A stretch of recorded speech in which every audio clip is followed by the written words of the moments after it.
Assalamualaikum anak-anak. Hari ini kita akan belajar tentang benda, hewan, dan tanaman di sekitarku.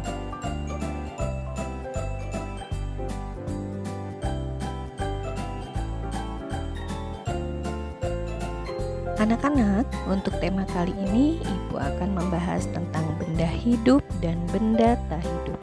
Pasti kalian sudah tahu semua ya, apa itu benda hidup dan apa itu benda tak hidup. Dan nanti kita akan lihat contoh-contoh dari benda hidup dan benda tak hidup.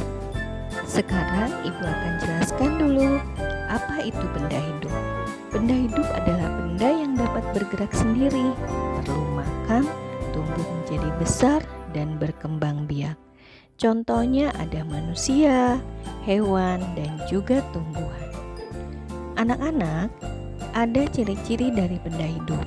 Salah satunya adalah bergerak sendiri dan berpindah tempat. Kemudian, selain bergerak sendiri dan berpindah tempat, ciri-ciri dari benda hidup adalah perlu makan. Manusia, hewan, dan tumbuhan perlu makan untuk bertahan hidup dan tumbuh.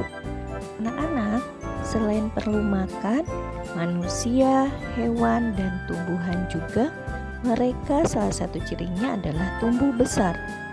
Benda hidup dapat tumbuh besar. Benda hidup dapat bertambah berat dan tinggi, dan manusia tumbuh mulai dari bayi hingga dewasa. Begitupun dengan hewan dan tumbuhan, mereka juga dapat tumbuh. Nah, kemudian yang terakhir cirinya adalah berkembang biak. Benda hidup dapat berkembang biak. Untuk apa berkembang biak itu? Untuk menghasilkan keturunan. Tujuannya supaya tidak musnah. Nah, anak-anak, tadi kita sudah belajar tentang benda hidup. Sekarang kita ke benda tak hidup. Ciri dari benda tak hidup, dia tidak bisa bergerak sendiri, tidak tumbuh besar, tidak bernafas, tidak dapat berkembang biak. Contoh dari benda tak hidup ada kursi, meja, mobil, ada batu. Mereka tidak dapat bergerak. Mereka bisa bergerak ada bantuan manusia. Baik anak-anak, itulah materi kita tentang benda hidup dan tak hidup. Semoga bisa bermanfaat untuk kalian semua.